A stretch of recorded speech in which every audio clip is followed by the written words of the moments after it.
kondisi-kondisi seperti ini sebenarnya terkait dari yang saya dapat selama 3-4 tahun ini terkait erat dengan fisiologis kita ya. Ya, jadi yang menyebabkan stres itu kan pasti ada sesuatu ya. Sebenarnya kan proses fisiologis di dalam tubuh gitu. Jadi ada hormon yang diekskresikan, ada organ-organ dalam yang terlibat di dalamnya gitu kan. Makanya orang stres itu bisa pengaruh fisik karena itu.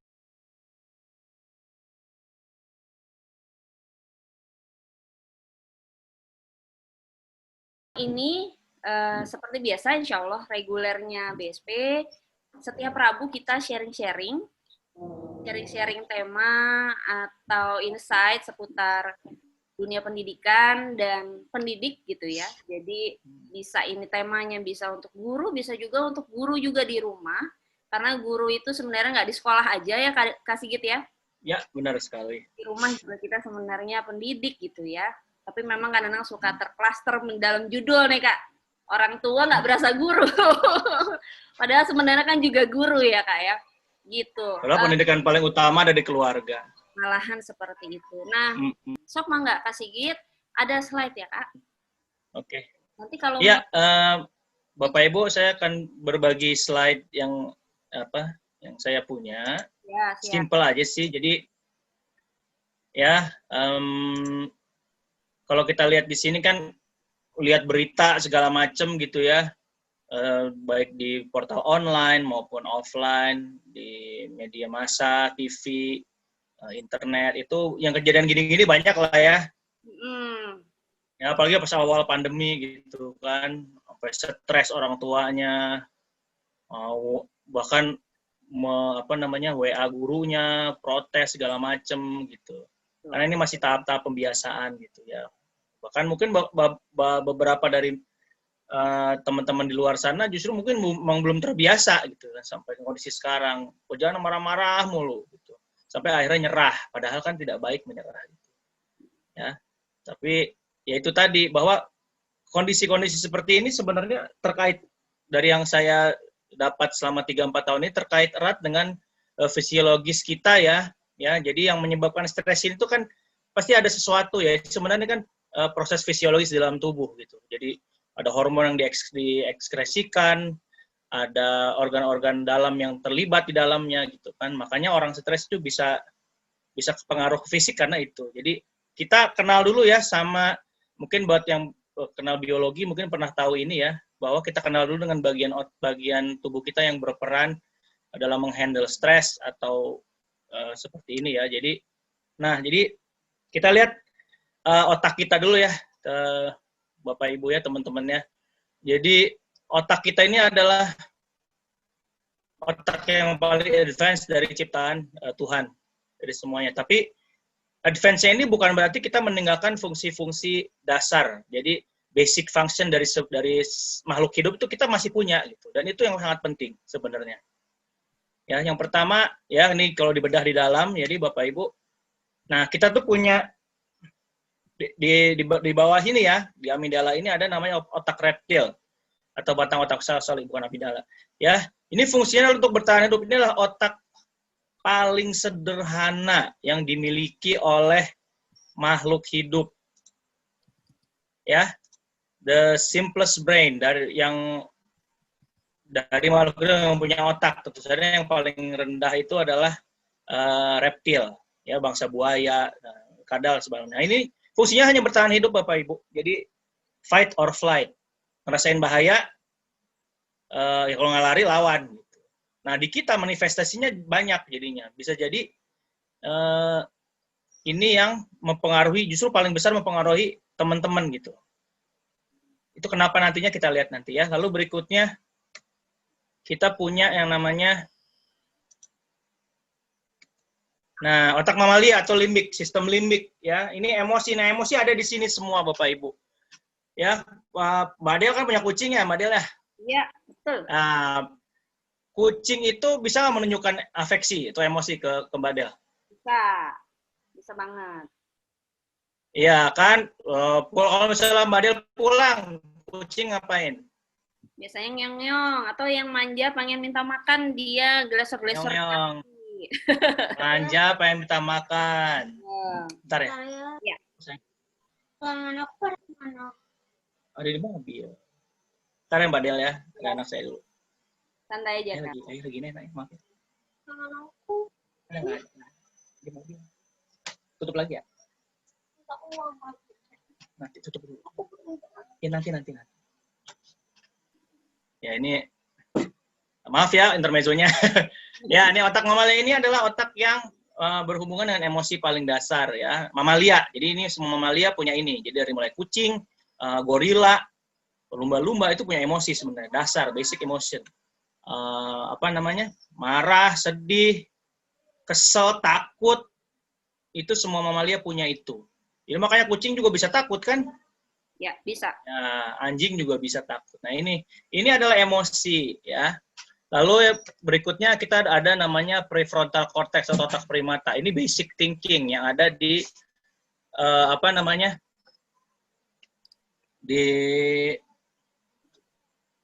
Bentar ya Mbak Dia, saya stop video dulu sebentar ya. Siap.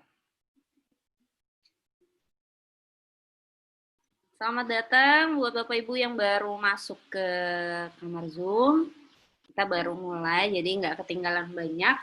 Ini tadi Kak Sigit baru share mengenai latar belakang kenapa sih kalau misalnya kita suka ngerasa agak stres gitu ya.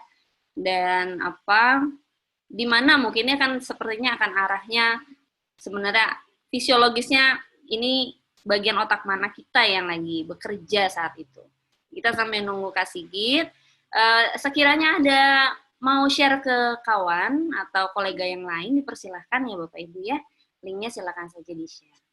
Seperti itu. Dan kalau silakan. Oke, Kak. Sudah. Anak saya minta jatah jajan tadi. Ya, itu adalah efek samping dari dari orang tua yang ada di rumah seharian, Kak. Iya. Ya, kita balik lagi ya. Di sini sudah ada otak reptil atau batang otak. Ini ada otak mamalia fungsi pusat emosi. Lalu ada otak primata, itu prefrontal cortex. Ini adalah simple task. Jadi kegiatan yang rutin biasanya ya, kayak misalnya bangun tidur, mandi segala macam. Nah, itu juga berlaku juga di primata, bangsa gorila, monyet juga sama, kegiatan rutinnya juga sama. Jadi ini yang diatur. Nah, yang membedakan adalah ini ya, Bapak Ibu. Ya. Jadi ini yang membedakan kenapa kita orang. Kenapa kita makhluk ciptaan Tuhan paling sempurna, yaitu otak luhur atau neokortex di bagian depan ya Bapak Ibu di sini. Nah, di sini adalah decision making di sini ada di sini, empati ada di sini, menimbang ada di sini, keputusan ada di sini. Nah, ini yang terkadang kita kalah sama ini. Suka kalah sama otak reptil kita ya? Iya, bahkan juga bisa dibajak oleh ini. Oke. Nah, ya. bajakan itu. Ya, jadi contohnya nih ya, kita sering teriak-teriak sama anak. Anak nggak bisa, kita teriak. Itu karena ininya kita jarang dilatih, kita jarang difungsikan. Ya. Ini terus. Ya, artinya apa? Kita menganggap situasi anak nggak mau ngerjain PR, itu membahayakan kita, bikin kita stres, bikin kita bete. Ya. Jadi ini yang bahwa saya merasa terancam. Kalau udah terancam, kalau kita memasukkan situasi-situasi yang ringan-ringan atau misalnya sebenarnya nggak bahaya-bahaya amat dimasukin ke sini, yaitu tadi timbul defensive mechanism. Mekanisme defensif yang bahkan kebanyakan merusak. Ya, anak dibentak, suami istri juga kita bentak, nyala-nyalain segala macam. Ya, jadi seperti itu. Bahkan bisa juga ini membajak ini, namanya pembajakan emosi. Ya, ini kita nggak bisa berpikir jernih. Gitu. Ya, sedih kita kelewat sedih, marah kelewat marah, gitu ya, sampai nggak bisa mikir. Nah, ini mungkin yang terjadi karena situasi seperti ini kan tidak terbiasa ya, apalagi misalnya Bapak Ibu di rumah yang terpaksa harus kerja di rumah, di mana mereka tuh baru menyadari bahwa bekerja di kantor itu adalah semacam rekreasi buat saya. Tadinya stres ya Kak ya?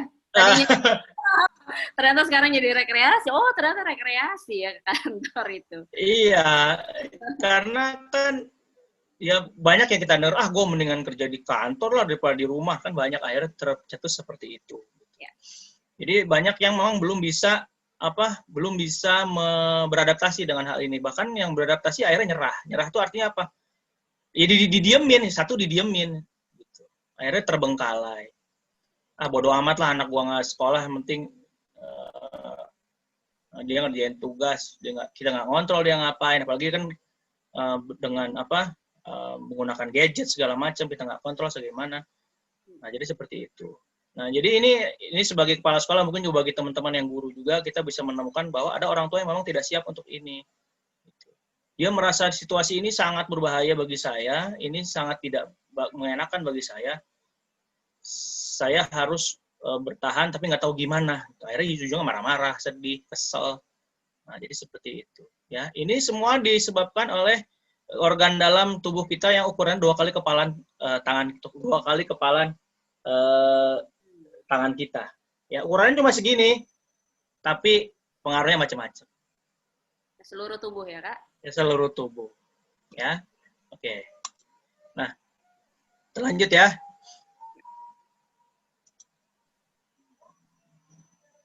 Oke. Lanjut. Nah, ini ilustrasinya ya. Bahwa yang paling bawah ini memang otak kita paling rendah, itu fight or flight, di mana manusia pun kalau misalnya ini yang nggak diasah gitu ya, dia berperilaku seperti reptil gitu. Ya, kalau ada bahaya, cuman ngerasainnya bahaya aja terus. Kalau ada kondisi yang tidak mengenakan bagi dia tuh bukan challenge tapi bahaya terus. Intinya fight or flight gitu. Sementara otak luar atau neokortex ini justru yang seharusnya bisa mengontrol semua. Harusnya ini executive brain, ya, istilahnya pun kalau misalnya di dunia psikologi namanya executive brain. Jadi dia yang ngontrol harusnya. Harusnya dia yang logis gitu. Yang bisa membatasi emosi jangan kelewatan, yang bisa menganalisis situasi bahwa ini mah nggak bahaya, ini mah cuma minor setback istilahnya. Jadi kita bisa, nah ini sebenarnya harus difungsikan gitu, otak luhurnya.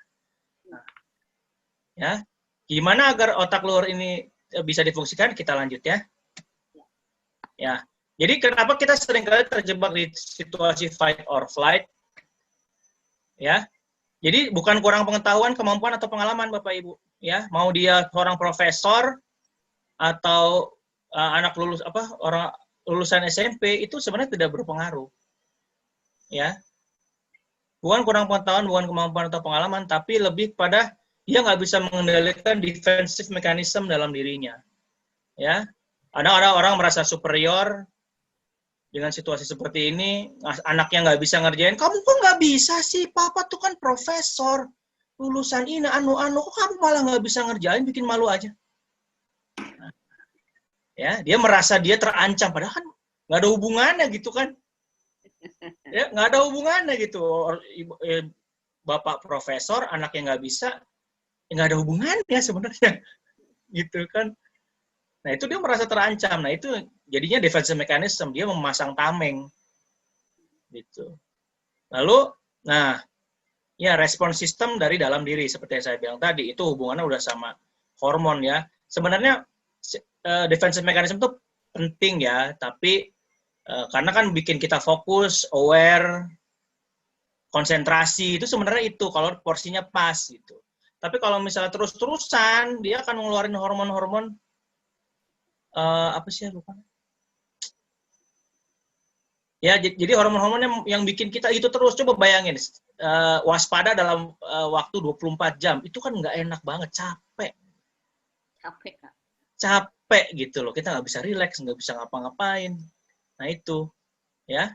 Ini saya dapat dari YouTube, Cultivating Collaboration, Don't Be So Defensive. Jadi ini lebih ke gimana sih kita bisa mengatur diri sendiri dalam sebuah kultur kolaborasi, tapi ini hubungannya juga dalam diri sendiri gitu.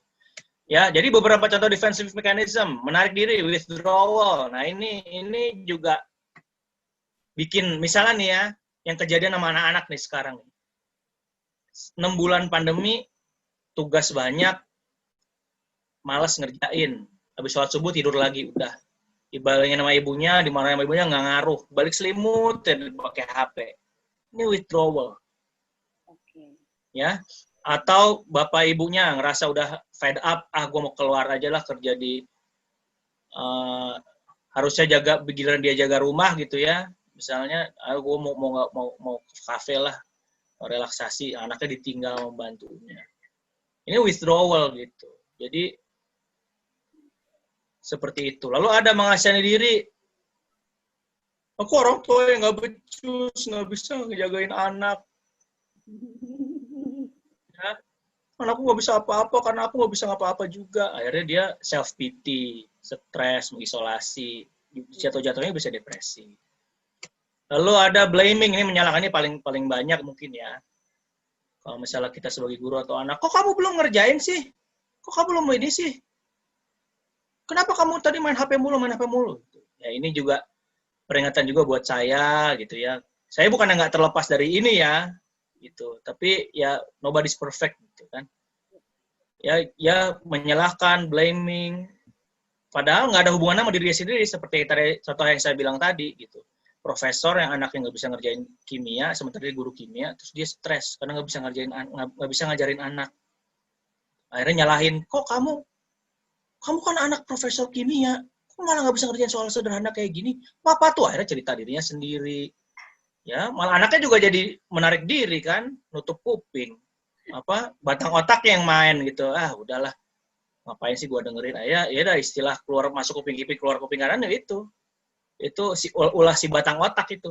Menganggap dirinya bahaya ya udah withdrawal. Gitu. Lalu ada ini catastrophizing ya, menghancurkan barang. Nah, ini udah parah ini sih. Ya kayak yang bikin kita sedih itu ya yang berita orang tua, ingat kan ya? Yang di TV yang anaknya nggak bisa belajar online, Badung, terus dipukulin kepalanya sampai meninggal. Bahkan ada yang terbaru kemarin ditinggalin tengah jalan, orang tuanya pergi, ada surat bilang, Bapak Ibu nggak bisa, maaf ya nak, Bapak Ibu udah nggak tahan lagi sama kenakalan kamu saat belajar daring. Aduh, sedih banget. Itu yang di akhirnya diurus sama Kapolsek Palu ya? Mana sih? Saya nggak ngikutin lagi karena sudah sedih dengerin. Sedih banget ya, Kak. Tapi itu akhirnya diambil sama Kapolsek kalau nggak salah. Ya, jadi itu menghancurkan barang atau segala macam itu mirip lah ya. Ya. Mukulin anak, nyubitin nggak bisa ya. Jangan itulah kita nggak bisa pungkiri kita juga selama 7 bulan ini pasti kita pernah melakukan itu walaupun dalam skala kecil. Ya, itu harus diakui dulu. Ya, lalu menyanggah anak denial. Nah, ini lebih parah lagi gitu. Oh, enggak, aku baik-baik aja kok. Dianya aja yang kayak itu nggak bisa ngapa-ngapain. Ini juga salah satu defense mechanism. Ya. Lalu ini high charge energy in the body, ngomongnya teriak-teriak, sedihnya nangis, meruang raung-raung. Nah ini juga bentuk defensive mechanism, karena nggak bisa cope dengan keadaan. Gitu ya. Nah, gimana as from fears we don't want to feel. Emphasize di sini ya, fears that we don't want to feel. Namanya takut itu pasti ada. Ya Bapak Ibu ya, teman-teman ya. Nggak bisa kita menghindari rasa takut. Nggak bisa kita menghindari rasa sedih. Nggak bisa. Justru nanti bahaya buat mental kita dan juga diri kita ya secara fisik. Oke, gimana caranya? Pertama, accept. Terima dulu perasaan yang Anda rasakan. Terima aja dulu. Kalau Anda marah, ya bilang aja saya marah. Saya marah gitu. Ya. Jangan bilang sayang. Contohnya gimana coba? Nyubit anak, papa tuh sayang sama kamu. Ya. Papa tuh sayang sama kamu, padahal kan nggak sayang. Sebenarnya itu marah. Itu salah satu bentuk denial gitu. Ya. Kalau misalnya nggak dikeluarin, kita tidak menyatakannya, itu menetap, marahnya nggak selesai-selesai. Karena kita tidak mengkomunikasikan perasaan kita. Gitu. Ya, jadi perasaan yang Anda yang disangka lu nggak akan hilang. Apalagi kita nggak ngeluarin secara sehat. Gitu. Well, if you're sad, you sad. Ya udah. If you're angry, you're angry. Terima aja dulu itu. Gitu. Nah ini yang membuat saya coping selama 7 bulan ini ya ini. Kalau saya marah, saya bilang ke anak saya marah. Saya marah karena kamu begini. Saya sedih karena kamu begini. Ya. Saya bosan karena saya begini. Itu harus dikomunikasikan. Ya. Jangan dipendam.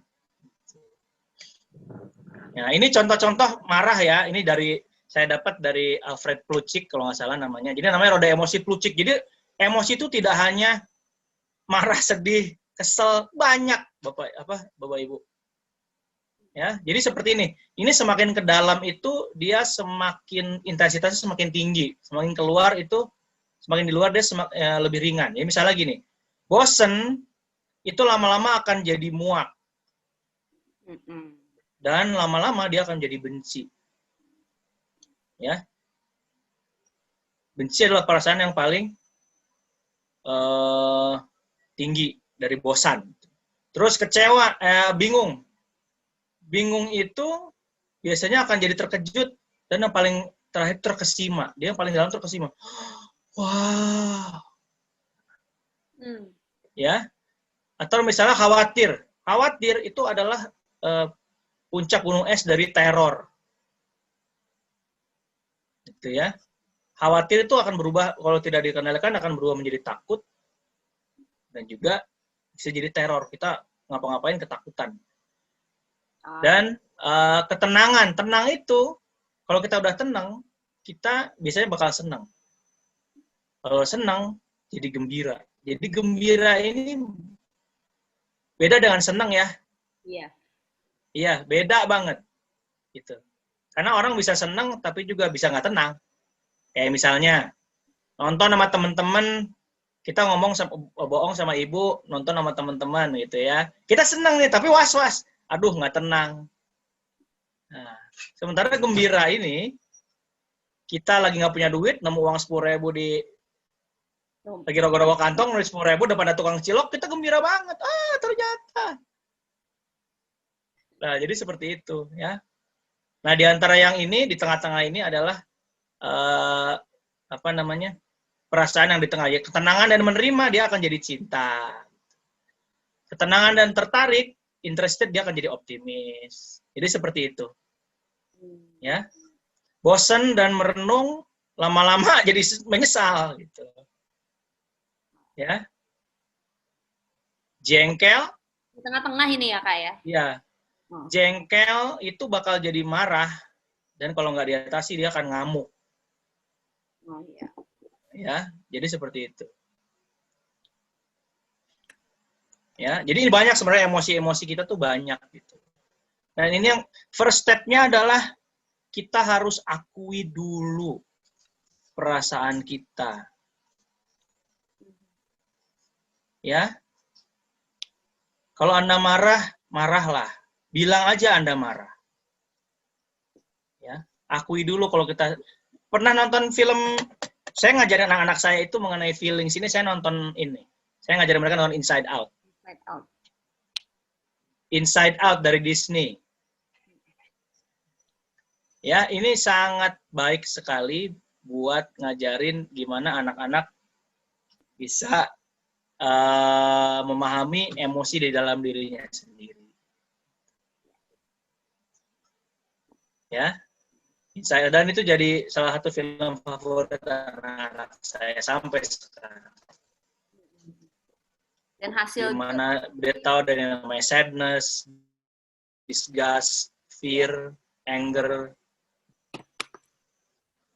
Iya, jadi kan di situ kan digambarkan bahwa nih anak mau puber gitu ya, 13 tahun, selama 13 tahun dituntut senang terus nih sama bapak ibunya. Dia nggak tahu mau ngapain, akhirnya bingung sendiri, marah sendiri. Karena si senang ini, si joy ini mengambil alih perasaan yang lain. Sadness-nya itu diambil alih. Padahal kan nggak begitu. Padahal akhirnya uh, dengan sedih dia bisa tahu bahwa dia ngomong orang tua saya sedih karena saya harus ninggalin ini, saya sedih karena saya harus ninggalin teman-teman, saya kangen rumah, makanya saya sedih. Maafin ya papa mama. Akhirnya dipercaya sama bapak ibu.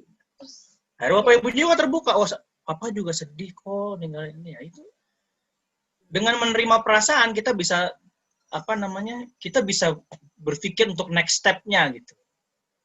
What's next-nya tuh apa? Ya, jadi kita latihan ya, Mbak Del ya. Kalau teman-teman punya kertas atau silakan kita latihan dulu ya. Ya, sekarang tulis perasaan spesifik yang tidak Anda sukai di satu titik ya di pada pandemi ini. Coba ingat-ingat kembali yang bikin Anda nggak enak banget sampai sekarang gitu. Mulai dengan kata misalnya saya marah saat atau saya sedih saat. Ya, coba nanti mungkin bisa teman-teman bisa partisipasi. Saya juga ikut nimbrung deh, gitu ya. Ya.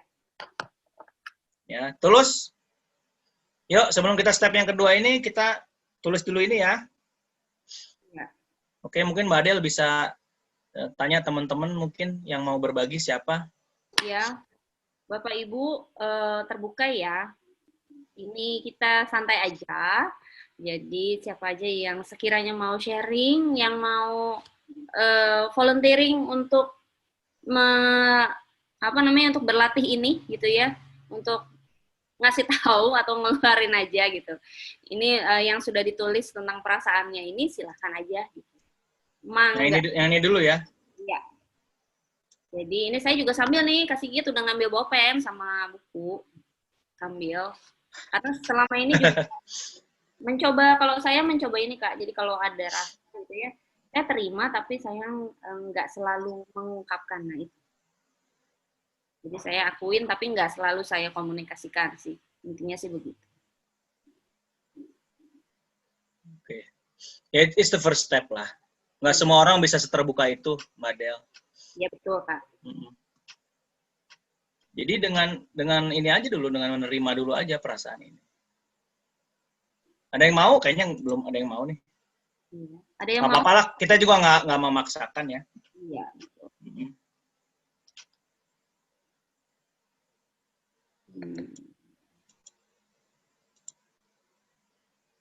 Wah, ada Pak Budi Dewo.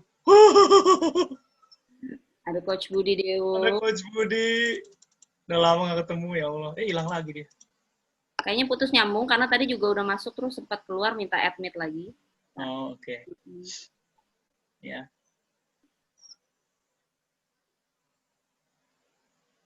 Gimana Bapak Ibu, ada yang ingin berbagi? Ya ini memang tidak mudah ya. Boleh Kak? Oh, mangga. Silakan Budian. Ya, silakan Budian. Oke, mungkin sharing sekali apa ya. Jadi gini, ini kan sudah hampir 3 bulan ini ya, 3 minggu ini betul-betul WFH full gitu. Kadang-kadang kan masih suka ke sekolah, ada keperluan gitu ya. Nah, yang saya kadang-kadang jadi beban itu gini, ini untuk saya pribadi dan ketika mengajarkan anak gitu ya. Saya itu sebetulnya agak perfeksionis gitu ya, Kak. Artinya ketika misalnya pokoknya tuh yang maksimal gitu loh, yang bagus gitu kan. Nah, kadang-kadang disitulah yang kadang jadi saya bikin jadi marah, kadang-kadang jadi sedih juga gitu, dalam artian marah ketika misalkan, ayo nak, kamu bisa kok gini-gini, tapi dengan dia, ya mungkin saya bisa pahami bahwa dia juga lelah ya, dengan dia misalkan Zoom berapa jam gitu kan ya Kak ya, gitu. Nah, jadi akhirnya apa yang ada tuh saya jadinya dari malam nih udah memposisikan diri, oh biasa harus lebih tenang, lebih apa ya, lebih sabar gitu ya. Tapi ketika udah di saatnya tuh begitu lagi tuh muncul lagi tuh gitu sampai begitu hampir setiap hari tuh berulang gitu ya. Dan satu sisi memang saya merasakan juga jadi guru gitu ya. Saya bisa paham nih ketika ada murid nih ngerjain tugas nggak on time nih Kak, misalkan sampai jam segini anak tetap tuh nanti tuh sore tuh ada yang ngirim. Oke, saya coba nanti saya pun tahu kan kita merasakan juga jadi di dua posisi ya. Saya jadi guru juga, jadi orang tua juga. Iya, benar gitu loh Kak. Sama Bu, sama. Saya juga gitu. Gitu. Nah, tapi kadang-kadang yang justru nih yang belakangan jadi curhat nggak apa-apa ya Kak ya? Jadi nggak. yang belakangan saya jadi merasa, yang belakangan jadi saya merasa kok iya ternyata memang betul ketika posisi kita jadi orang tua itu memang yang ternyata lebih berat gitu ya. Artinya saya merasa jadinya seperti itu gitu loh, ketika saya memaklumi anak orang lain gitu ya dengan kekurangannya gitu loh. Tapi saya justru berharap bahwa anak saya jangan seperti itu gitu loh. Seperti itu Kak. Jadi setiap hari tuh emosi dari malam tuh udah tenang gitu ya, besok bisa nih, sampai artinya pekerjaan rumah pun saya coba gitu ya, saya range bener-bener supaya pas, tapi tetap tuh kadang-kadang loss juga tuh emosi gitu, padahal udah coba mengkondisikan gitu. Itu sih yang saya rasain beberapa hari belakangan ini terutama. Oke, Mbak Dian, boleh ya Mbak ya? Mbak Dian, yang Mbak Dian rasakan apa saat dalam posisi itu? Iya, satu kata aja, apa? Ini susah banget, susah nahan emosi jadinya. Nahan jadi emosi. Munculnya tuh kayak emosi. Emosinya apa nih Mbak? Emosi kan macam-macam nih ya, kita lihat lagi ya. Aku biasanya tuh dari marah dulu nih, marah misalkan marah, mau keluarin kata-kata sih seringnya ngomel, itu. Berarti bahkan Mbak sampai di titik sampai aku nangis. Ya, karena memang meluap-luap ujung-ujung nangis sih. Kadang memang marah itu kalau di trace back itu memang sedih sih, rata-rata begitu. Sedih karena nggak mampu melakukan itu gitu. Ya, jadi Mbak Dian atau Mbak Alma sedih karena apa tadi? Harus diadmit dulu, harus diakui dulu. Mbak Alma sedih karena apa? Oh gitu. Iya, aku sedihnya itu karena aku nggak bisa mengontrol emosiku sendiri sebenarnya jadinya. Tapi situasi yang dihadapi apa nih? Itu yang kuncinya adalah kita harus trace back, kita harus cari situasi spesifik yang bikin kita merasakan emosi itu gitu. Ini membutuh latihan. Jadi Mbak Alma sedih karena apa? Emosi Mbak Alma karena nggak bisa ditinggalkan itu eksesnya, bukan sumbernya. Jadi Mbak Alma sedih karena apa? Aku sedihnya karena tadi tidak bisa menguasai kondisi. Jadi akunya sendiri yang nggak bisa merange diri aku gitu. Karena tadi yang aku bilang, aku menuntut anakku itu mungkin terlalu sempurna ya ketika ada tugas. Aku maunya ini, dia ngerjainnya ini gitu. Berarti Mbak Alma sedih karena anak saya sendiri tidak memenuhi ekspektasi saya. Ya itu. Nah itu. Jadi memang tracing back itu butuh latihan. Kejadian spesifik yang bikin kita merasakan emosi itu.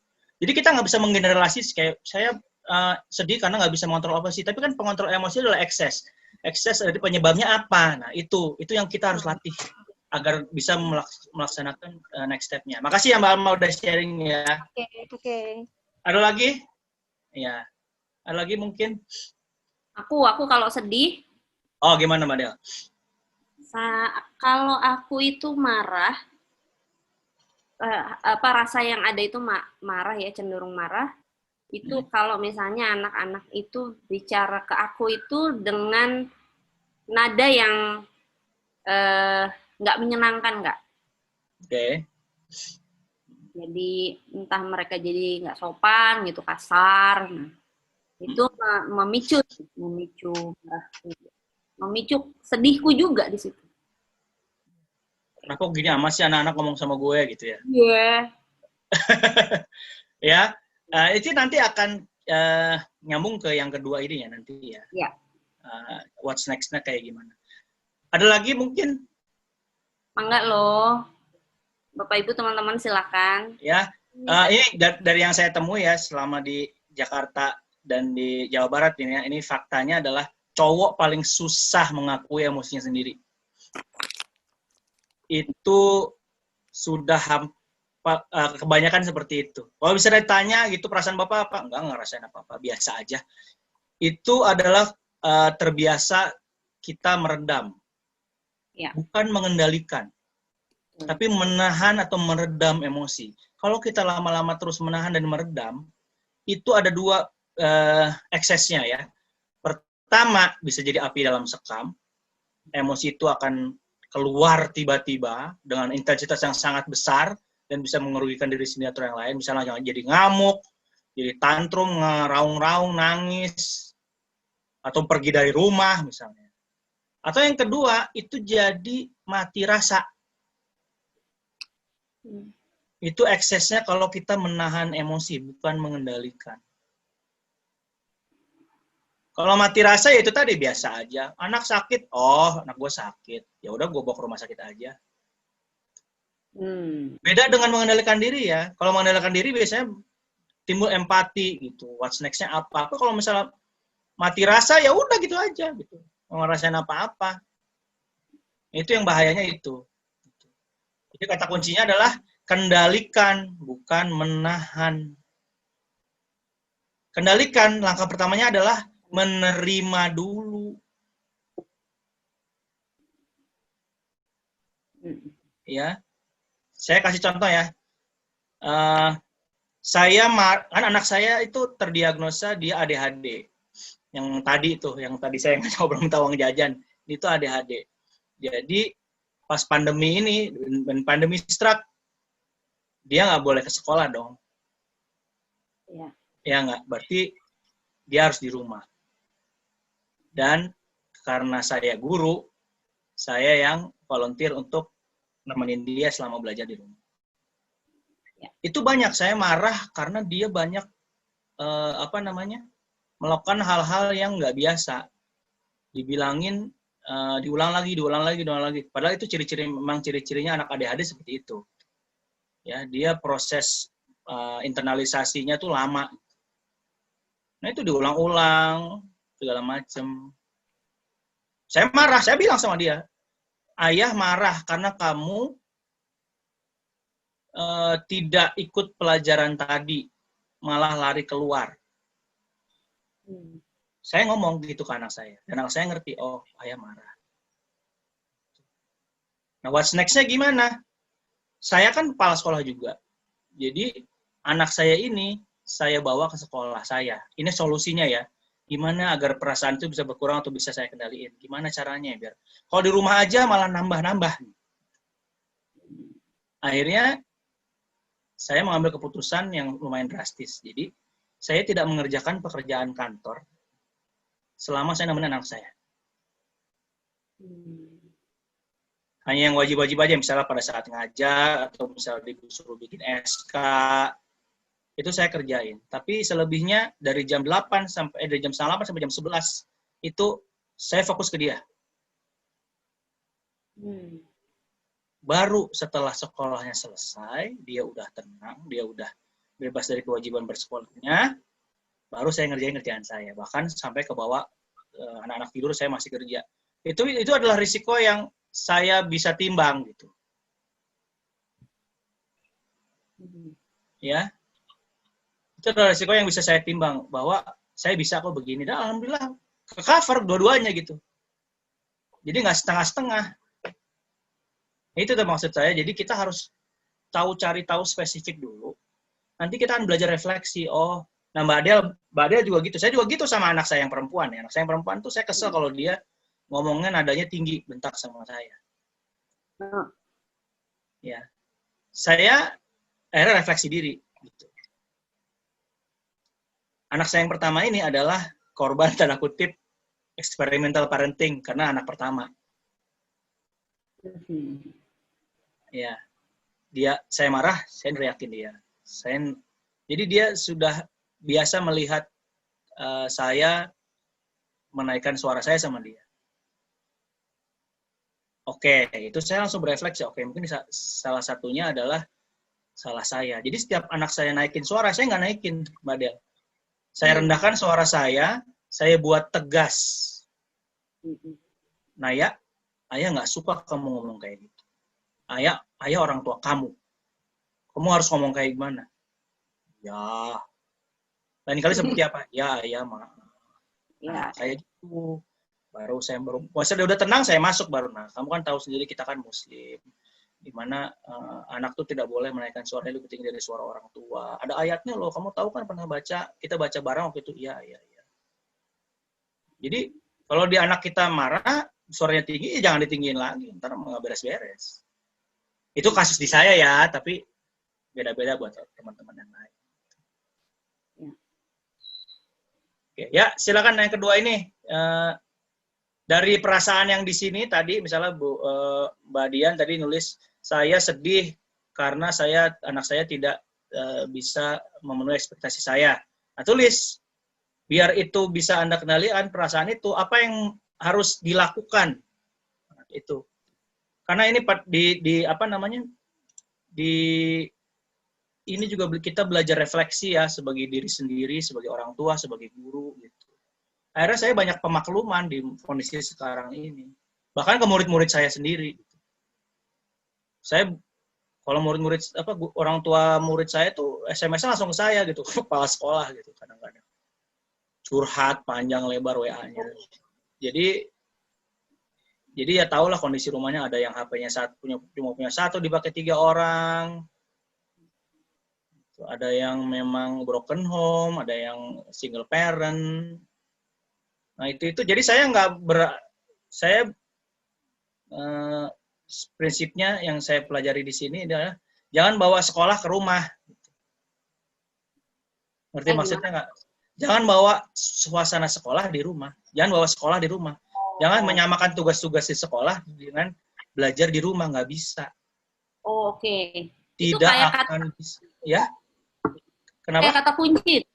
Kata kunci. Iya. Jangan bawa tugas sekolah ke rumah itu, karena beda suasananya. Di rumah anak-anak itu ya nggak sama teman-temannya, apalagi anak-anak remaja kan. Iya. Nah, jadi seperti itu nggak bisa. Gitu. Berilah tugas-tugas yang memang tidak memberatkan, dan kita ekspektasinya kita tuh bilangnya gini, yang penting murid saya belajar.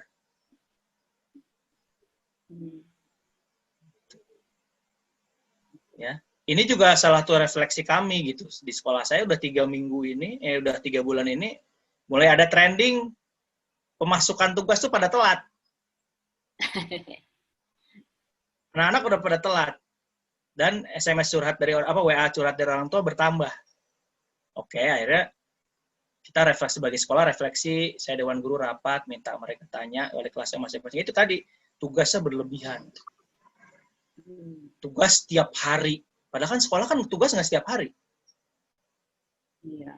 Dan bisa ringan karena ditanggung bersama dengan teman-teman. Ini enggak. Akhirnya ya kami di sekolah memutuskan bahwa tugas hanya saat bab selesai. Sisanya mereka bisa belajar mandiri. Nah, kita harus percaya sama mereka belajar mandiri. Kita tercermin di tugas yang diberikan di akhir bab. Dan juga itu tadi, menuhin kuota, habisin kuota, bikin video segala macam, terus HP ngehang, itu ada kayak gitu-gitu. Iya. Ya itu eksesnya seperti itu gitu. Bahkan gurunya juga sama gitu kan. Ya jadi ya akhirnya kami memutuskan ya itu tadi, kita turunkan ekspektasi kita. Yang penting adabnya terjaga. Misalnya pada saat Zoom jangan ada yang cabut tanda kutip gitu ya. Kalaupun misalnya dia hilang tiba-tiba, dia harus menjelaskan kenapa dia hilang tiba-tiba. Nah, itu banyak WA masuk, Ustadz maaf, tadi koneksi putus. Jadi seperti itu. Iya, iya. Jadi kita jangan suuzon dulu ke mereka gitu. Betul. Kak, ya. Boleh nanya ya? Itu tadi bicara soal mungkin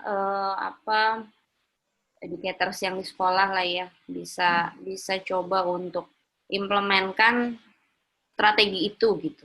Tidak terlalu banyak tugas. Terus kalau kemarin juga Mbak Ririn juga cerita tentang keleluasaan menggunakan media untuk belajar gitu. Oh iya.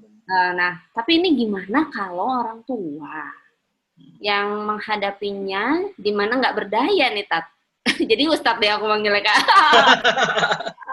Nggak berdaya gimana nih, Mbak Del?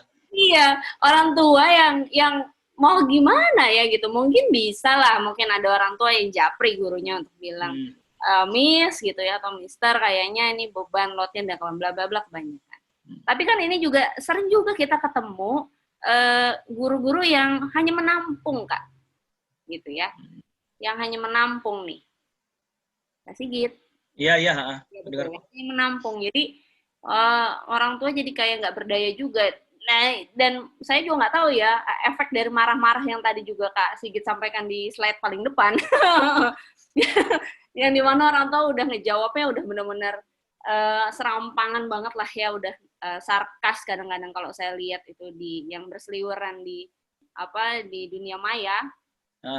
Itu kayak mungkin sudah ekspresinya juga kali ya, sudah ekspresi. Nah, iya. Kan ada challenge juga nih orang tua nih kayak kadang-kadang yang jadi nggak berdaya gitu karena sekolahnya meminta seperti itu. Nah ini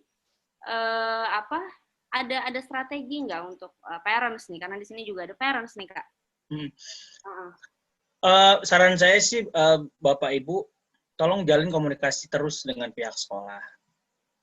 Ya, komunikasi yang baik gitu dengan pihak sekolah. Ya silakan aja kesulitannya dikasih tahu kenapa nggak bisa begini, kenapa nggak bisa begitu. Nanti gurunya, ini ada satu contoh nih, kemarin ada yang murid saya bapaknya meninggal. Menurut saya bapaknya meninggal, dan saya waktu itu kebetulan sama beberapa rekan datang ke mana? Ke pemakamannya gitu ya. Ada dia anak perempuan tuh sampai nggak terima gitu. Sampai bapaknya masuk di liang lahat tuh dia belum nerima. Sampai bilang ke saya, enggak kok papa nanti pulang. Padahal anakku udah SMP, kelas 3. Wow. Ya, sampai akhirnya saya bilang ke ibunya, ya udah Bu aja. Nah, ya itu untungnya ibunya berkomunikasi dengan baik dengan kami dan dengan wali kelas dan saya gitu, kepala sekolah. Itu sampai setelah beberapa hari meninggal pun kami di WA gitu, Pak Sigit, Ustadz, mohon dong bicara sama anak-anak saya, paling nggak ngobrol apa aja lah yang bikin dia tenang. Ya udah. Jadi kalau misalnya hubungan antara pihak sekolah dan orang tua sudah terjalin dengan baik, saling percaya, itu enak. Gitu. Orang tua ngomong ke kita juga enak. Gitu. Kita memahami mereka juga enak. Jadi jangan suujon wae, misalnya, anak-anak ini gimana sih nggak ngumpulin, pasti ibunya nggak ngurusin. Aduh, hilangin dulu deh pikiran kayak gitu deh. Ya, kita nggak tahu tuh mereka di belakang sedang apa. Yang paling bisa kita lakukan adalah nanya. Bener nanya. Bahkan ada orang tua yang tidak berdaya di depan anaknya, itu ada. Saking nggak bisa mengontrolnya, saking menyerahkan waktu pagi sudah sampai sorenya ke sekolah, sampai di rumah tuh dia nggak bisa ngapa-ngapain gitu, nggak bisa. Nah itu juga anaknya sampai minta bantuan guru, ya Ustadz tolong bilangin dong. Gitu. Cuman kan nggak bisa gitu terus ya. Gitu, namanya parents kan, ya you have to stand your foot gitu. Put your foot down di depan anak-anak gitu. Ya akhirnya kita setiap sebulan sekali ngadain reguler namanya sekolah orang tua. Kita isi rohaniahan mereka seperti apa. Bahkan di sekolah saya tuh rutin sekolah orang tua, justru lebih banyak yang datang pada saat online ini gitu. Kehadiran itu bisa sampai 80% lebih.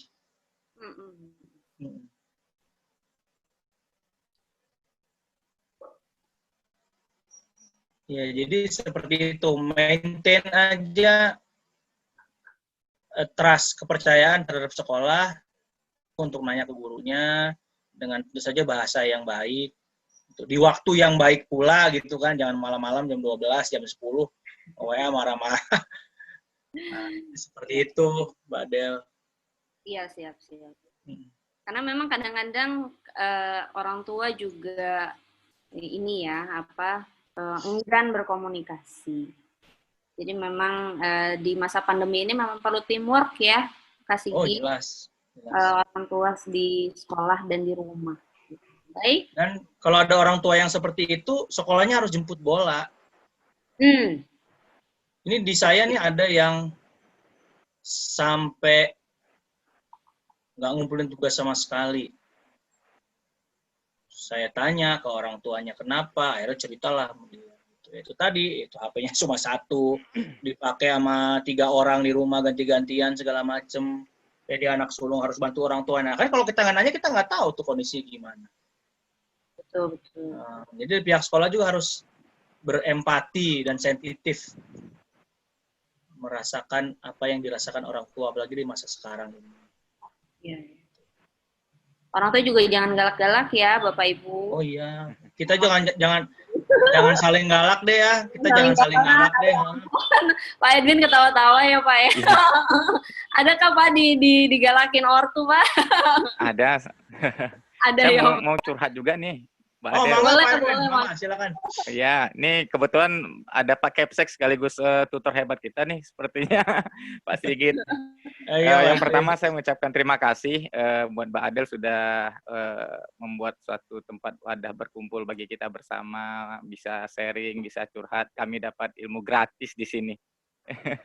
Yang pertama, semoga segala urusan Mbak Adel diberikan kemudahan oleh Allah Subhanahu wa taala, Amin. Makasih Pak Edwin. Untuk Bapak tutor dan yang lainnya.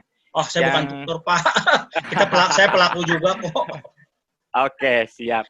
Oke, Pak Sigit, menarik sekali ya, tadi Pak. pembahasannya, mulai dari pembahasan tentang bagaimana bagian otak manusia, kemudian sampai dengan permasalahan yang muncul di sekolah, dan juga solusi-solusi yang ditawarkan. Saya juga kebetulan guru di sekolah.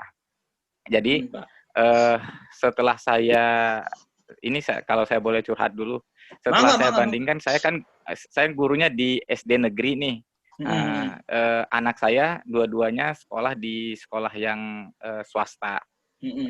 Kalau saya berada di Pekanbaru nih Pak Riau. Oh, Masya Allah. Ya. Luar biasa, jadi, luar biasa.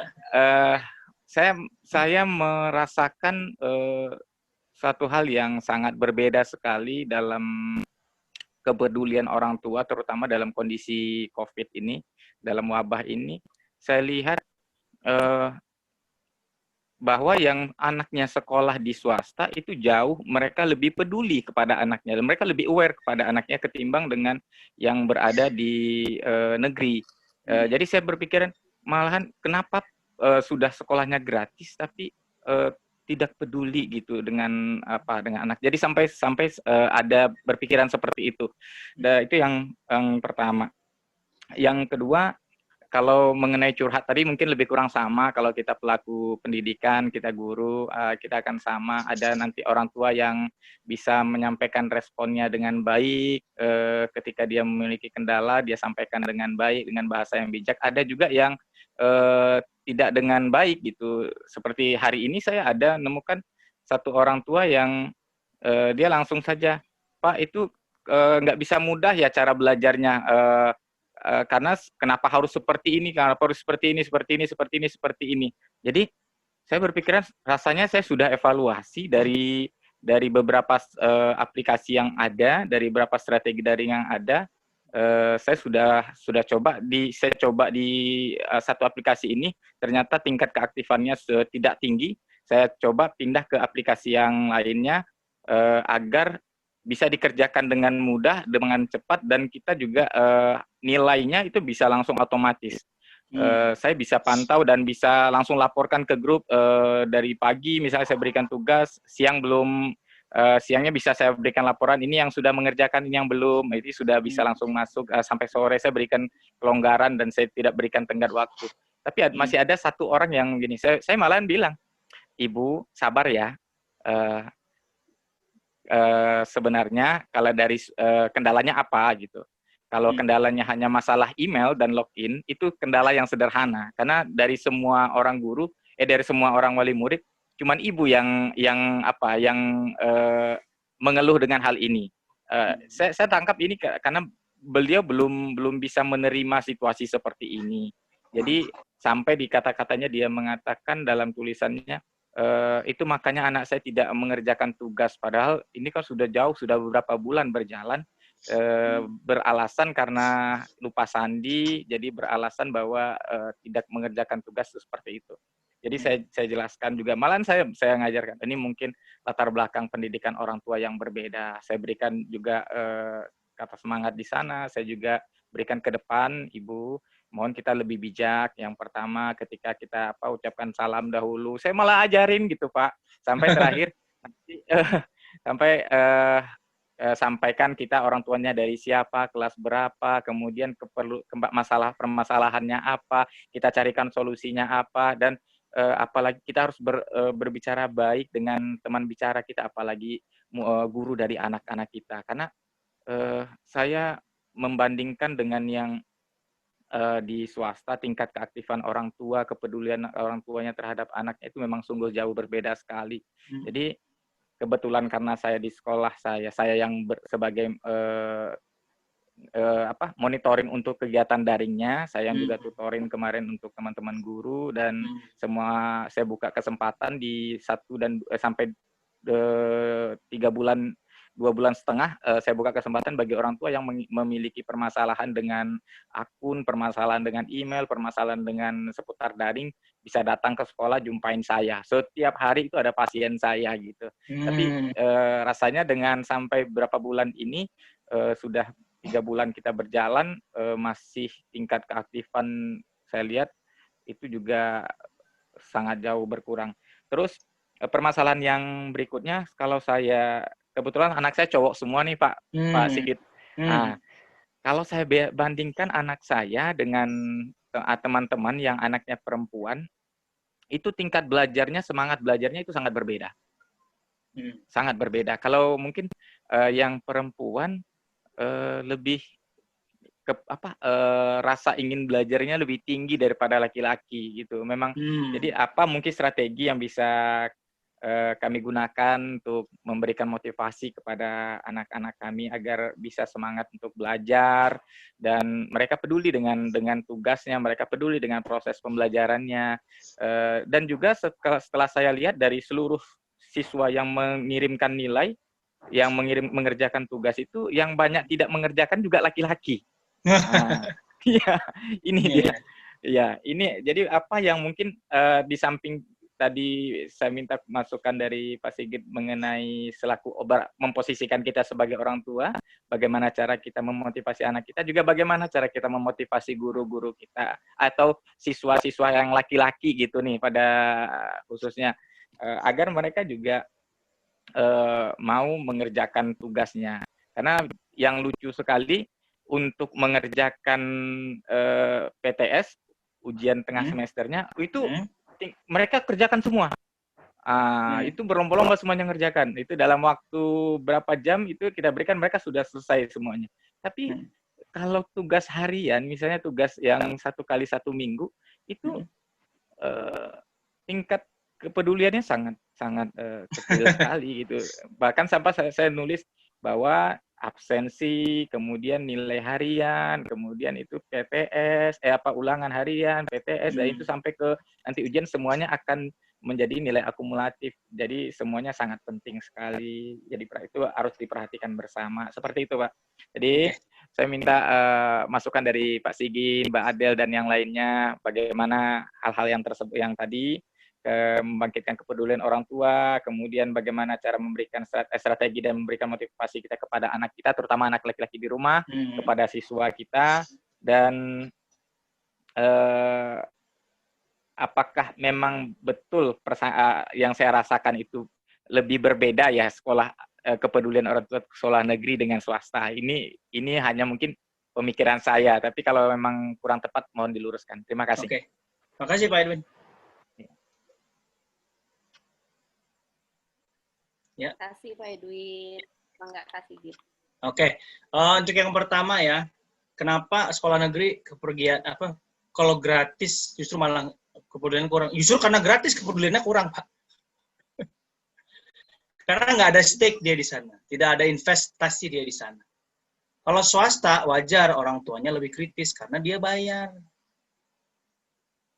Nah, jadi kenapa? Karena gratis, karena dia nggak ada. Saya 7 tahun di Sampurna Foundation keliling Indonesia, Pak. Memang negeri ya rata-rata begitu, gitu. Dari mulai Aceh sampai Papua, saya ke sana ya negeri ya begitu, karena gratis. Ya udah gratis, gitu. Saya tidak ada tidak bertaruh apa-apa di situ gitu. Halo Ryu. Ya. Jadi ini baru pulang nih dari daycare. Oke, ya. Ya, jadi gimana caranya agar dia peduli? Justru kalau yang di negeri ini kita harus jemput bola, Pak. Ya, jemput bola. Terus lebih, kalau misalnya memang di wilayahnya aman untuk dikunjungi, silakan dikunjungi ke anaknya. Kan makanya saya sebenarnya dalam zonasi ini saya mendukung sekali, karena ini kelihatan banget pada saat pandemi begini, zonasi sangat membantu. Kalau misalnya sekolah mau home visit, gitu. Nggak usah jauh-jauh, di seputaran kecamatan situ aja kan datang. Nah itu kadang-kadang ada anak yang harus di home visit, Pak. Ya, itu sebagai gestur bahwa sekolah ada untuk mereka gitu. Dan kadang-kadang orang tua yang protes itu sebenarnya cuma pengen didengerin, Pak Edwin. Dia tuh pengen curhat, tapi tidak ada outlet. Ya kita nggak tahu kondisi di rumahnya seperti apa. Dia tuh pengen cerita aja sebenarnya. Kalau saya tuh bilang, Bapak dengerin aja. Kalau dia minta saran, baru Bapak kasih tahu. Kayak tadi Bapak udah bagus tuh. Ibu kira-kira kendalanya apa? Ya, Pak, itu saya juga banyak menerima seperti itu gitu. Kadang-kadang kami manggil orang tuanya ke sekolah, kadang-kadang kami yang ke rumah gitu. Ini selama 7 bulan ini udah berapa kali home visit itu. Jadi dulu tuh awal-awal pandemi tuh kami pastikan sebulan sekali ada siswa dikunjungi sama gurunya. Untuk paling nggak gestur bahwa ya sekolah peduli sama kalian gitu. Kalian nggak cuma, kadang-kadang pada saat kita belajar, Bapak pakai tatap muka daring nggak Pak Edwin? Pakai ya. Kadang-kadang saya tuh sampai tidak mengindahkan pelajaran saya, cuma pengen ngobrol aja sama mereka. Kadang-kadang mereka tuh udah jenuh, Pak. Jadi saya tinggalkan cuman seluruh. Begini, Pak. Ya, gimana? Ya, kalau di negeri kita nggak bisa tatap muka kayak meeting seperti ini kan, kita nggak bisa sering, paling hanya 1 kali dalam hitungan beberapa minggu gitu. Nggak masalah, Pak, nggak masalah. Iya. Gitu. Tidak masalah. Jadi jangan sesi di dalam pandemi ini, sesi-sesi itu semua sesi belajar, jangan. Ya, kadang-kadang mereka juga kangen temen, kangen ngobrol sama guru. Gitu. Dibikin ngobrol aja, kalian di rumah ngapain segala. Nah, tugas-tugas itu biarlah dengan yang daring-daring aja gitu yang lain. Bahkan kalau misalnya saya tuh sampai bikin begini, ada yang nggak ngerti pelajarannya gitu secara daring, siapa aja yang nggak ngerti, yuk kita pakai WA video call, atau misalnya kumpul di rumah siapa, bagi yang aman ya tentu saja ya, daerahnya hijau dan aman, yuk kita kumpul di mana, atau di musola, didatengin sama saya. Itu sampai begitu gitu. Karena mereka ya tadi, makanya saya bilang jangan bawa suasana sekolah ke rumah, karena nggak akan bisa padu, Pak, nggak akan bisa setara gitu. Membawa pelajaran cara belajar di sekolah ke rumah tuh nggak akan bisa on par, nggak bisa. Yang di rumah tuh harus diturunin gitu. Mereka ngerjain soal aja, saya sampai ngomong ke anak-anak yang nggak ngumpulin, Ustaz Sigit hanya ingin lihat komitmen kalian. Sebagai seorang muslim, kalian itu punya komitmen, dan komitmen itu adalah ciri khas seorang muslim atau orang yang solih.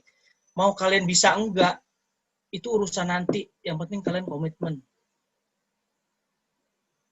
Gitu. Ya, akhirnya ya itu tadi,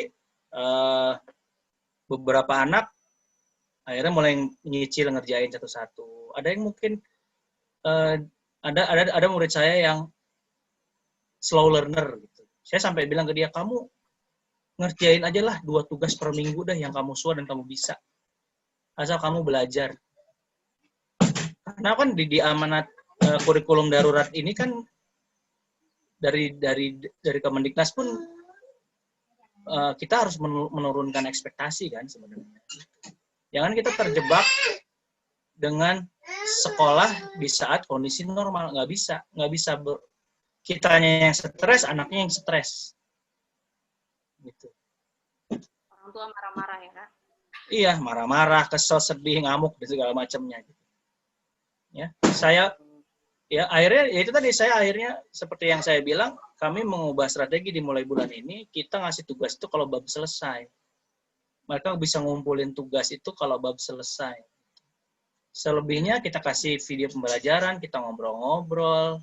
Bagi saya anak remaja ya. Dan kita harus percaya sama mereka bahwa mereka tuh bisa mengerjakan. Mereka tuh pasti mengerjakan. Ya. Itu membangun kepercayaan antara pihak sekolah, guru, dan siswa. Kalau kita nuntut terus, nanti mereka akan menarik diri, Pak Edwin. Bahkan bisa nggak ngumpulin sama sekali. Ini mungkin bisa diobrolin sama kepala sekolahnya. Jadi KD-KD-nya pun kayaknya dibatasin kan kalau negeri sekarang ya. Ya nggak? Ya kan? Nah itu stick di situ aja gitu. Dan kalau diusahakan tugas-tugasnya itu yang dia bisa eksplor di rumah. Kayak misalnya anak saya nih yang kelas 2 SD nih, wawancara dengan orang tuanya, misalnya mengenai hobi. Gitu. Jadi dia memanfaatkan apa aja yang ada di rumah. Ngukur apa namanya, anak saya yang SMP nih, IPA-nya tugasnya cari 5 alat ukur yang bisa kamu temukan di rumah, dan jelaskan cara memakainya. Ya, gitu-gitu aja. Gitu. Mungkin itu ya Pak ya. Terus untuk yang anak laki-laki nih Pak, memang anak laki-laki itu usia-usia sebelum balik itu akan jarang sekali yang secara akademis dia akan melesat, jarang. Gitu ya. Karena perempuan itu, iya mainnya masih memang ke tingkat kedewasaan laki-laki lambat. Dari itu udah kodrat. Ya, perempuan akan lebih dewasa, mature, lebih dini gitu, dari laki-laki. Ya, ini secara fisiologis, Pak. Secara kodrat begitu. Tapi nanti setelah balik, dia akan melesat meninggalkan yang perempuan, biasanya seperti itu. Jadi kalau kata orang Sunda, wayahna Pak. Ya, memang kondisinya seperti itu. Gimana cara memotivasinya? Saya nih, anak saya yang kelas 2 SD ini, saya dampingi selalu. Makanya saya bilang tadi, saya sampai ninggalin kerjaan kantor saya, dari jam 7:30 sampai jam 11 buat nemenin anak saya belajar. Dan dia saya bawa ke sekolah. Jadi kalau guru, saya ngomong gitu ke guru-guru saya, gitu. Saya mohon maaf nggak bisa maksimal, tapi saya bisa maksimal setelah jam 11. Mereka juga ngerti. Ya, anak saya kan ADHD ya, keliling-keliling, ditinggal sebentar, dia tahu di mana, sembunyi di mana, lari-lari, saya kejar-kejar gitu. Cuman tingkat pengumpulan tugasnya itu hampir 100%, Pak Edwin.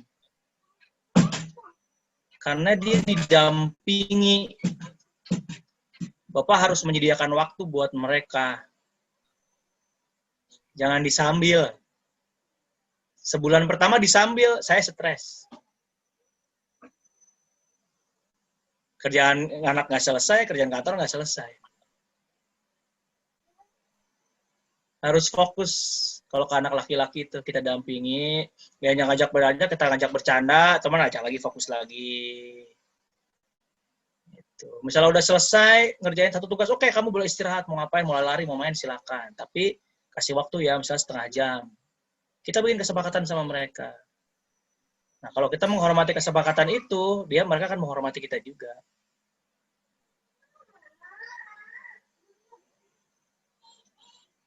Gitu. Saya kemarin pas TPS terharu juga karena gurunya bilang saat rapotan itu LPS, Hiro ini salah satu anak yang tugasnya cepat ya Pak ya.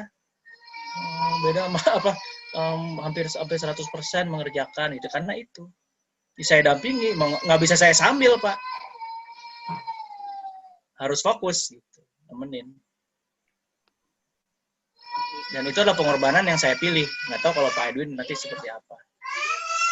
Toh kalau kerjaan kantor, anak-anak tidur jam 9, jam 8, kita bisa buka laptop kerja, atau misalnya beres sekolah, anak-anak sekolah, ya saya bisa ngerjain juga. Mending begitu.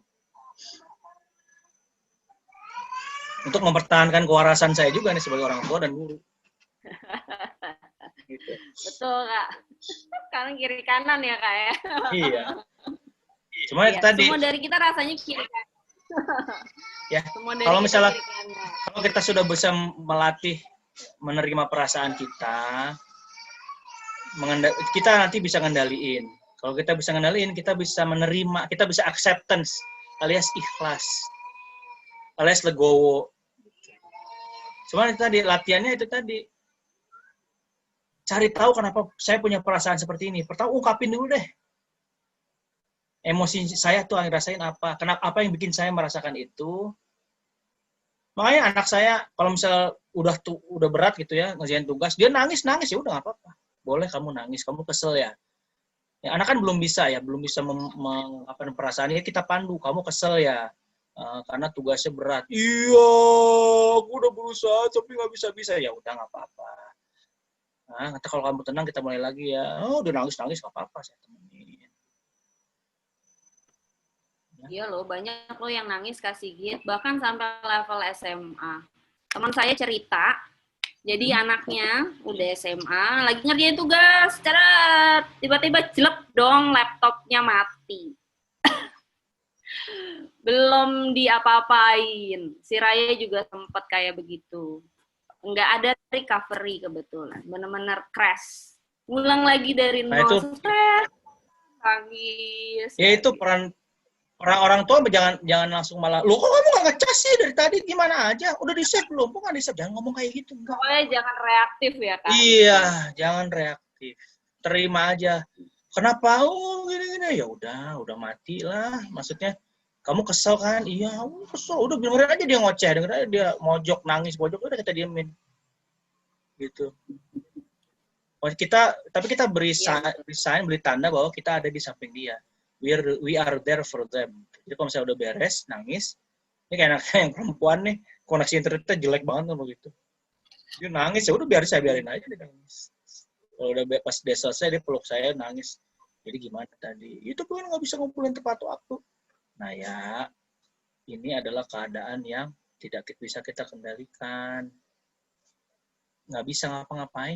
Nah, udah mending ya udah nggak apa-apa. Kamu ngomong aja sama guru kamu kejadian seperti apa. Insya Allah ngerti. Kan itu WA air ke gurunya. Karena otak frontal, saya bilang tadi otak luhur manusia yang frontal cortex ini, itu hanya bisa berfungsi kalau kitanya bisa kendaliin emosi. Gitu. Kalau kita bisa tenang, itu baru dia bisa berfungsi. Nah, itu yang harus dilatih. Jadi tadi kata Mbak Deli, jangan reaktif. Kalau misalnya kita reaktif, nah ini ada sambungan nih kalau mau lihat lagi. Enggak. Nah, ya cari tahu ciri-ciri kita mengeluarkan sifat defense kita. Ya. Kalau misalnya udah latihan, udah ngerti, nafas lebih cepat pendek, nada suara naik tinggi, dan merasa disalahpahami, itu berarti kita udah bahwa batang otak kita mengambil alih peran eksekutif brain kita. Nah itu, saya masih sering kok kayak gitu. Anak saya ngotot, saya otot balik. Tapi akhirnya baru 2 kata, saya langsung turunin istighfar. Kalau misalnya bisa melatih itu, insya Allah bisa. Atau kita bisa tanya, tadi aku kenapa sih? Duh, kamu tadi marah-marah banget sih. Kita tanya ke partner kita, atau istri, atau suami. Gitu. Ya. Nah tadi pasang peringatan ini ketika hal itu muncul, berusaha tenang, berpikir perlahan, perhatikan sifat negatif yang muncul dalam pikiran. Nah ini nih, suuzon itu tadi, kok kamu ini, kok kamu itu, nah itu dihilangin dulu deh, do something. Itu tadi tenang. Kalau dalam Islam kan sebagai Muslim kita bisa wudhu ya.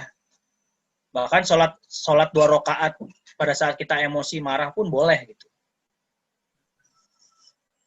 Ya, untuk menenangkan. Ya, pokoknya cari gimana bisa kita tenang. Ada yang narik nafas pendek, ada yang narik nafas dalam-dalam, ada yang keluar ruangan, ada yang mengunci di kamar. Yang penting do something to make us calm. Jadi kita harus tenang dulu.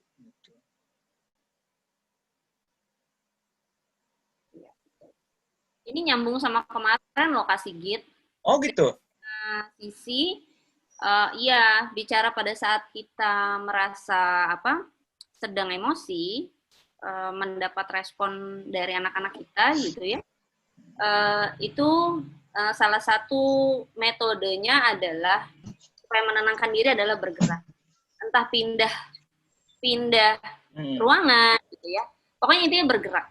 Jadi memang nggak menyalahi keilmuan juga, memang Rasul juga mengajarkan begitu kan, kalau marah berdiri ya duduk, kalau masih marah ya berbaring, lalu kemudian berwudu. Intinya sih kan sama, bahwa kita jangan diam gitu, tapi bergerak untuk bisa kemudian menetralisir perasaan gitu, seperti itu, supaya ini tidak dibajak.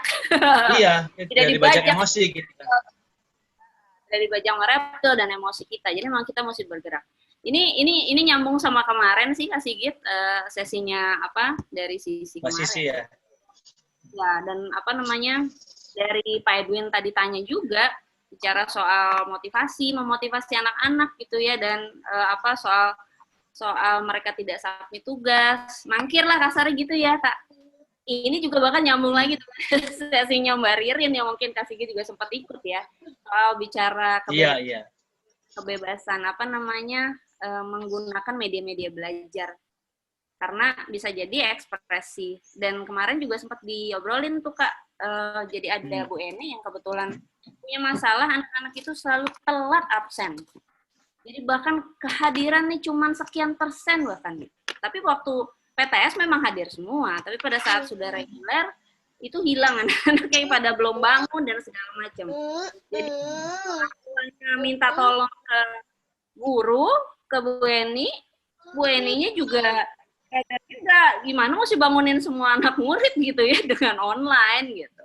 Nah akhirnya kemarin karena kadang memang orang tua juga yang harus kita. Betul. Iya. Kemarin sempat akhirnya kita ngobrol ini juga Kak, bahwa kayak misalkan memberi challenge ke anak-anak, terutama yang sudah remaja ini, mereka kan sekarang punya eranya ya, punya masanya gitu. Dan masanya yang mereka lebih mungkin berbeda sekali sama kita. Jadi Ibu mungkin bisa aja bikin challenge, soalnya kayak gitu ya. Bikin challenge TikTok lah misalkan kayak gitu, kayak baru bangun cek, misalnya gitu loh Pak Edwin. Jadi mereka ya posting aja kan gitu. Sebenarnya itu hanya mencari cara supaya bergerak. Merekanya kemudian mau ngikut, tapi memang perlu kreativitas ya, kasih gitu ya. Di sini memang dari kita educators ini perlu banyak sekali mencari celah-celah kreatif supaya anak-anak ini mau bergerak dengan sendirinya. Trigger untuk bergerak. Itu Pak Edwin. Kemarin jadi ada share itu loh Kak. Kunci pendisiplinan memang ada di kesenangan anak. Kalau dia melaksanakan kewajiban, kita kasih. Kalau enggak, kita ambil. Intinya seperti itu. Tapi harus konsisten. Yang jadi tantangan bagi kita adalah jadi konsisten. Betul. Bolong-bolong. Kalau bolong-bolong, ya wassalam. Ya, nggak didengar lagi ya Kak, gitu ya. Baik. Ada lagi Bapak Ibu yang mau sharing? Mangga atuh dibuka. Kak Sigit masih ada slide kah? Udah sih kayaknya. Jadi intinya yaitu tadi, terima dulu perasaannya, belajar mengungkapkan perasaan, paling nggak mengakui gitu. Kalau teman-teman atau Bapak Ibu marah, ya marah aja, udah bilang. Saya marah gitu. Saya sedih. Jangan disangkal. Karena kalau disangkal, itu nggak hilang-hilang. Iya. Tapi penyalurannya yang sehat. Gitu. Makanya setelah itu what's next-nya apa? Kayak misalnya tadi, saya marah karena anak saya belajar online nggak beres. Saya cari tahu kenapa. Oh, ternyata saya mendampinginya karena saya menyambil gitu sambil kerja. Ya udah, saya ambil keputusan. Oke, saya akan mendampingi kamu sampai selesai kuliah, baru saya ngerjain kerjaan kantor. Nah itu alhamdulillah gitu. Kerasa banget sampai sekarang. Walaupun nggak lancar-lancar amat ya gitu. Betul. Siap. Nggak apa-apa Pak Zul. Terima kasih banget. Nanti boleh Kak Sigit mungkin akan share ya Kak slide-nya. Oh Ya iya. Pak Zul. Siap. Jadi conclusion sebenarnya bicara soal kita menenangkan diri kita nih Kak ya, supaya tetap waras. Adalah, apakah benar ya Kak, adalah kita tentunya bisa mau dulu untuk mengidentifikasi ya Kak ya, apapun yang kita rasa gitu ya Kak. Menerima dan kemudian ada next step-nya. Nah ini yang kadang-kadang suka nggak ada sih kalau menurut saya ya. Jadi jar aja gitu, marah-marah aja. Kesel-kesel aja gitu kan, teriak-teriak aja. Nah, tapi kemudian nggak ada perubahan, nggak ada kemudian berpikir untuk, oke, kayaknya nggak bisa nih begini terus, gitu ya misalkan gitu. Aku mesti cari solusi apa ya? Nah itu kan ya, karena kita suka lalai di situ, atau kita suka lupa untuk memikirkan itu. Jadi sebenarnya supaya nggak stres adalah kita perlu untuk memikirkan solusi ya Kak, atau jalan terbaik yang bisa kita jalani masing-masing dengan cara masing-masing tentunya ya Kak Sigit. Oh jelas. Kalau butuh teman untuk misalnya udah menikah ya pasangan hidupnya bisa dicurhatin. Jangan malu cowok curhat ke istri mah jangan malu. Jangan so maco, so tangguh, enggak lah. Kita laki-laki juga manusia, seluruh perasaan yang ada di perempuan ada di laki-laki. Intinya sih begitu. Iya betul Kak. Sepakat sekali saya. Iya betul. Itu kira-kira baik Kak, ini udah mau 2 jam. Alhamdulillah. Sip. Dan apabila masih ada pertanyaan, adakah pertanyaan Mbak Wida, Bu Tanti, Kak Ganes? Wah, ini ada Kak Ganes nih Kak. Kak Ganes itu sharing soal mengerti tipe-tipe anak dan gaya belajarnya berdasarkan DISC profiling. Nah, coba bayangkan. Mantap amat. Nah, itu dia. Jadi beliau waktu itu ya Kak Ganes ya. Halo Kak Ganes. Halo Mbak Del. Mbak Del masih belum?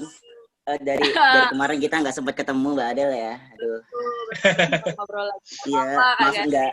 Iya, menarik sekali ini pembahasannya sebetulnya. Sayang sih peserta cuma sedikit ya Mbak Del ya.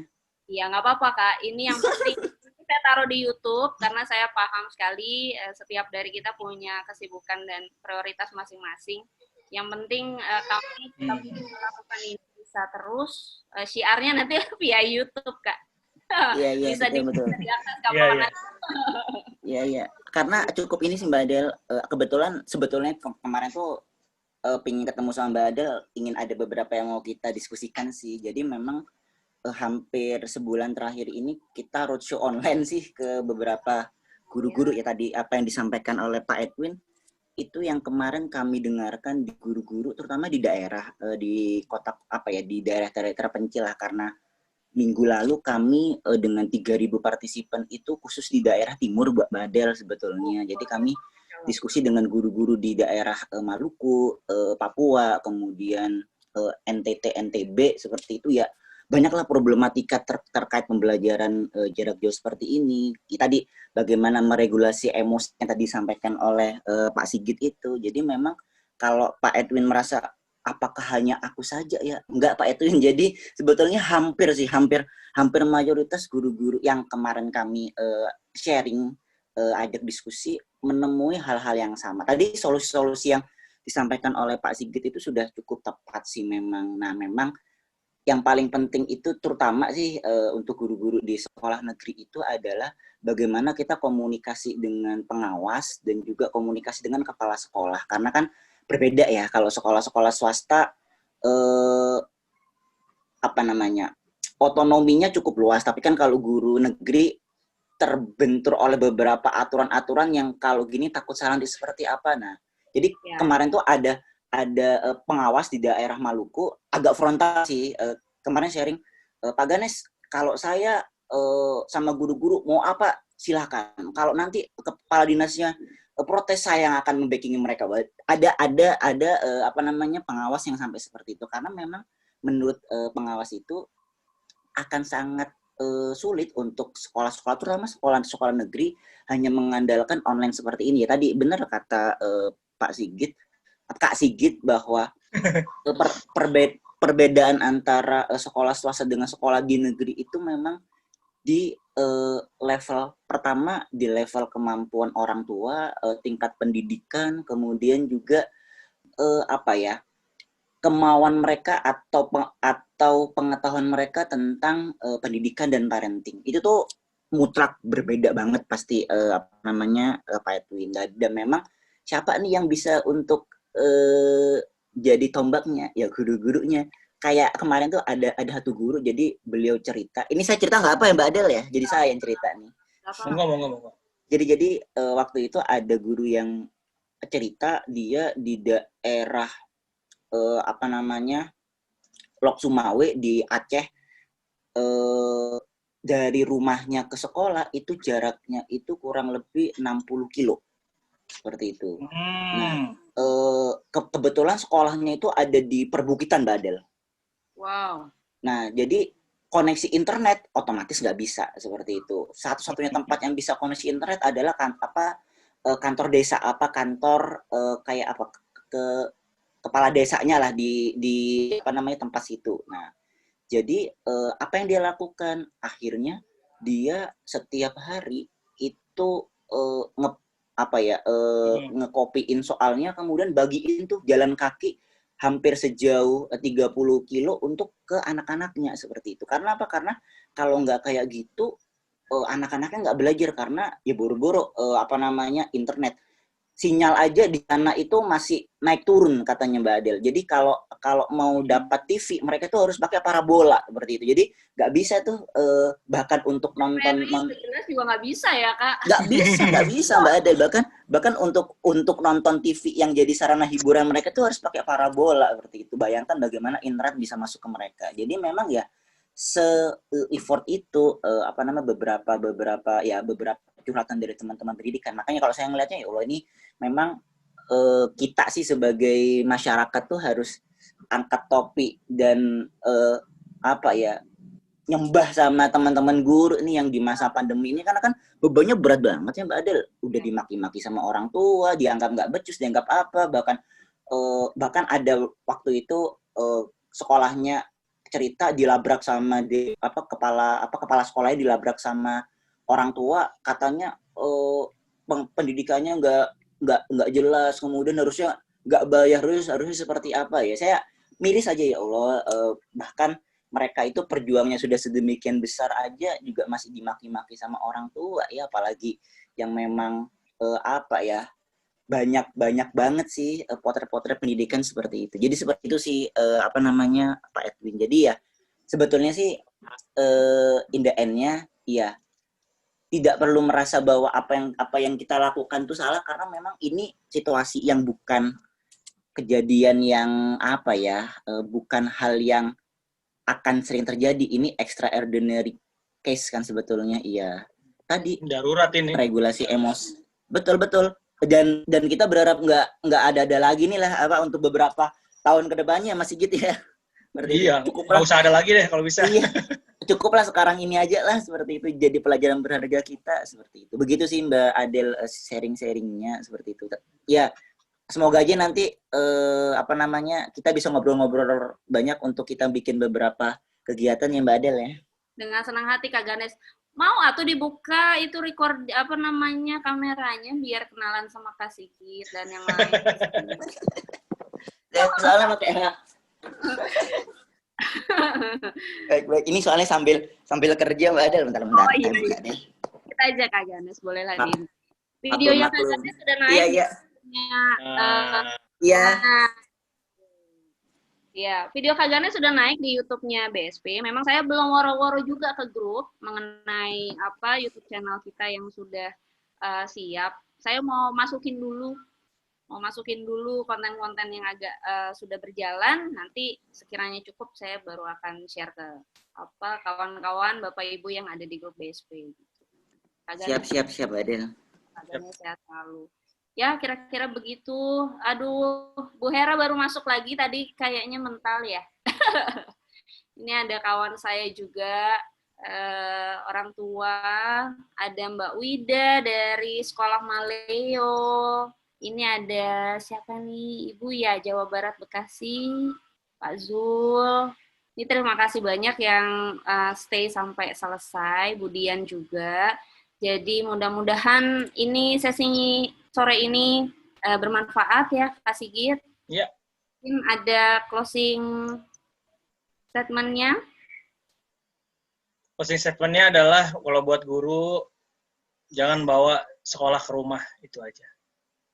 Buat orang tua, Kalau buat orang tua jangan akui emosi yang dirasain. Itu aja.